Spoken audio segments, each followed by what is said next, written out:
What's doing, everybody? I'm Alec. Thank you for watching First Class Fatherhood. Today's guest on the podcast is model and actor Antonio Sabato Jr. Antonio became famous worldwide back in the 90s when his Calvin Klein underwear ads graced the billboards in Times Square. He has starred in many TV shows and in many films. He has got a new production company that he's starting of his own. He's got a book out, Sabato, The Untold Story, which talks all about his immigration to the United States and his entire life journey. It's an honor to have him on the podcast today. So go down there, smack the subscribe button, tap the like, and let's jump into it right now with Antonio Sabato Jr. on First Class Fatherhood.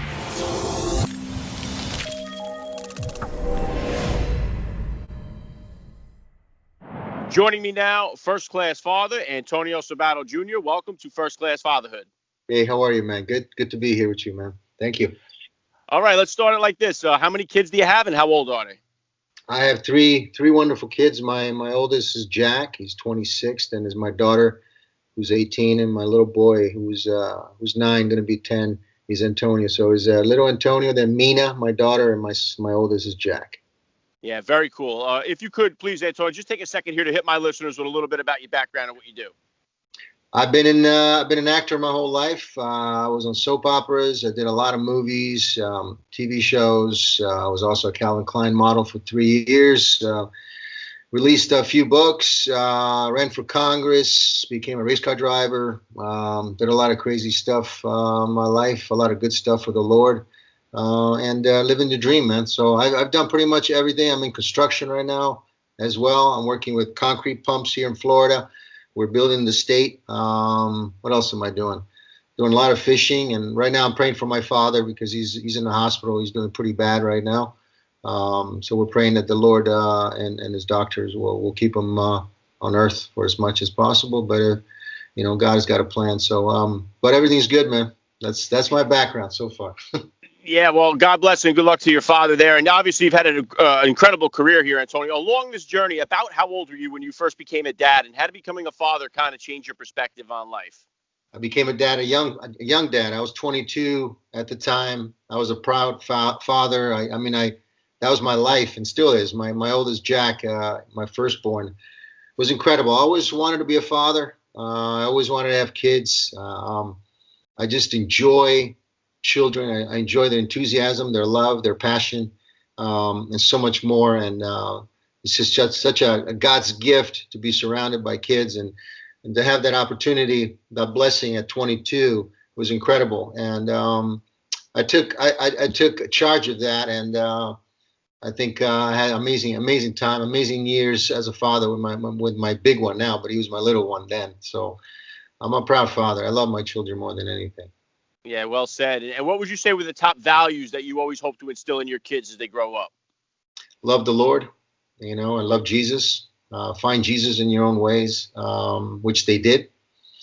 Get baptized. That was one of the things. And follow your dreams and work hard and be dedicated and just have that passion for something, whatever that is. Have that passion and go after it.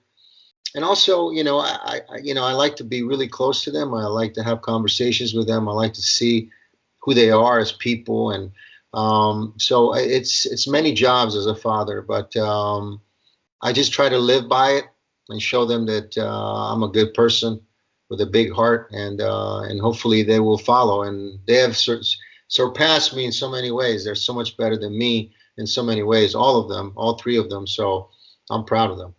Yeah, good stuff. And obviously, I know you've taken a lot of heat for being a conservative.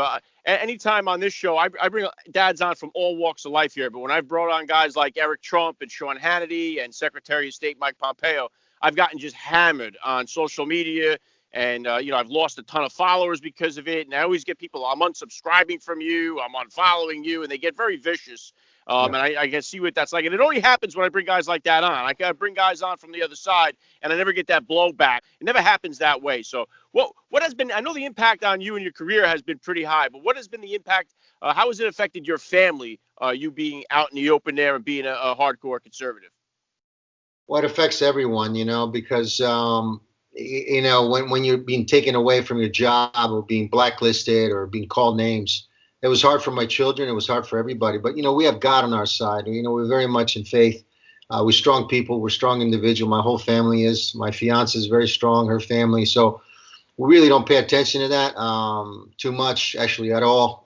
We pay attention to love and God and Jesus, and nothing will touch that or try to in any way. So they can call me names, they can put me down, but actually it brings this fire out of me to do even better. That's why I'm starting my own studio. That's why I want to make my own products. They can keep trying to bury you. They can because they have that much power. They can try, but they'll never succeed. And I'm going to stand on my own 2 feet with my family and God on my side, and we're going to keep on fighting through, and we're going to make it happen. The hard thing is sometimes God puts you through these battles. And the devil, especially last year, worked really hard. He was having a good time, and I think right now that good time is going to end because God is about to reveal Himself in ways that I've never even imagined, amazing ways. And so this is a really incredible time in our lives, not and with a lot of struggles, but at the end of the day, I think it's going to make us better. Certainly, making my family and I stronger through the craziness that I went through. And but don't forget, my family before me went through socialism and communism. We have seen this kind of behavior. My family, my bloodline has died in World War II under the hands of Nazis and Hitler and Auschwitz and concentration camp where they killed my family. So I know what socialism. This is part of the same thing. They're shutting you down for whatever belief you have, and they're shutting this person down because she loves the president or whatever it may be. Those times have been around us too long. And right now we're going to fight and going to keep fighting because we can't live this way. And this country is not made out of that. It's made out of patriotism and honor and dignity and God and family and country. And so I believe in those things. So if they're going to put us down, they're going to make it harder for us. That's fine. But, we're going to keep working harder and harder. We're going to make it through, and I have no doubt. Yeah, that's awesome, Antonio. I was excited to see when you said you were coming out with the new studio because, along with everything else, this country's built on strong nuclear family units here. And it seems like socialism, communism, Marxism, all this stuff always attacks to try to break down the family unit. And we got a real fatherless crisis going on in our country right now. We got too many kids are growing up without a father in the home, and it is really having a devastating result on our society. And we even see this now. Hollywood TV, they do a terrible job of portraying dads. They always make them as this guy who's, got his head down. Life's always kicking him in the rear, and he's never getting laid. He's never having any fun. And we put that single guy up like he's, sleeping around. He's enjoying life, and he seems to be the guy everyone wants to aspire to be. Right. So I love the fact, is part of your plan here with the studios to create movies that are going to have strong father figures and family men included? Absolutely. And so much more. We're talking about patriotism, making movies that support our country, our flag, and honor and dignity. You know what I mean? That goes into a father figure, into the family. I'm not perfect. I'm not, nobody is. Jesus was perfect, and Jesus is coming back, which is exciting. But the thing is, at the end of the day, we as people got to live our own lives. And we love our country. Patriots love our country. This country was built on individuals that said, you know what, we want to be free. We want to be able to talk and express how we feel. But at the end of the day, we're going to put our God first, our country, our flag, our soldiers, things that are really meaningful. That father figure, family, sitting down with your family. I am together with my fiance. We're about to get married, and we as a family still treat our children, all of us as a unit, even with people that we're not together with as a family or significant others. But we work well together when we work on their love and unity. And unity is what this country is all about. And when you have this side of this country trying to change our laws, trying to change our constitution, trying to keep us apart, trying to break our family values, not talking about God anymore, not having God at all anymore in conversations. We've been confronted with something really heavy, especially last year and to now. But it's great to see also the other side that I was talking about earlier, that side of positive, that side of being, treated a certain way and you had enough and you're going to stand up to the bully, because that's what they are. They're putting you down. They're calling you names without even knowing who you are. I have strangers sending me tweets on a daily basis. I don't even pay attention. I just kind of delete them and delete everything because I don't want to see that in my, but in times over the years, I've seen that attack. They don't even know me. And so I think we need to bring God, love, and family And I hope that I bring that in my family. So far, they tell me I do, and we're going to keep doing that. So family's also country, and this country is my family. Yeah, wow, really well said. Yeah, I firmly believe that if we could strengthen up our family units and bring God back into focus here, the majority of the issues we're having right now would go away quickly because we're trying to solve all these other social issues and everything else. But if we don't get to the core of this stuff, man, we're just gonna be running around in circles. That's right. I mean, Uh, I know too well about government, and I've seen it with my own eyes. And the American people deserve so much better. yeah, let me rein it back into you as a dad here. What type of disciplinarian are you as a dad, Antonio? And is that different than the discipline style that you grew up with? Yeah, it's different, but at the same time, I grew up with a very much, we had conversations. I could talk to my parents, they could talk to me. We were very open about our discussions, and we were also let free to find out for our own and have our own minds and our own beliefs about certain things. So I try to have that with my family too, and I try to be strict about certain things, about the hard work and dedication, going after something. And like I said, my two children, my oldest, have venture and they're creating their own lives. They're young adults right now. They're young men and young women who are finding their ways, and I'm so proud of them because they're fearless. And my little one is about to jump into, he's going to be 10, but he's next one. He's another champion, and I hope that I was able to bring that. My kids have great mothers, and they have a father that loves them forever and ever, and is there for them, who hopefully has done his best to raise them as best as he can, and I think they've seen that, especially in these hard times where you see your father figure going from working as an actor, doing this and going to movie sets and living in Hollywood, and living in that environment, and all of a sudden it's pulled away, and you see your father going, wow, they blacklisted my dad. They've done this to my father, and they've seen it, but they also have seen my father rise up to that and keep going. So it made them stronger. They made me stronger. It's that family thing, and hopefully I was able to do that for them, to show them that with integrity and hard work and dedication, never giving up, that you can achieve anything, and especially when it's been taken away from you and like that. And yeah, my kids have been champions in my life and really supporting me. And they're amazing. Yeah, inspiring stuff. And is that all included? What was the genesis of the book, Sabato, the Untold Story, and what is it all about?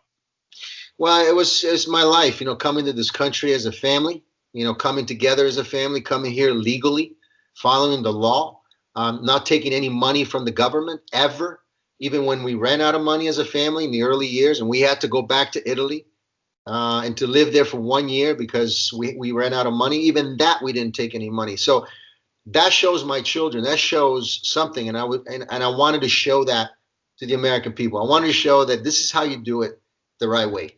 This is how you do it. This is how I was meant to be. Not taking advantage of the programs, not taking advantage of these people who are selling you stuff and convincing you to do something that is wrong.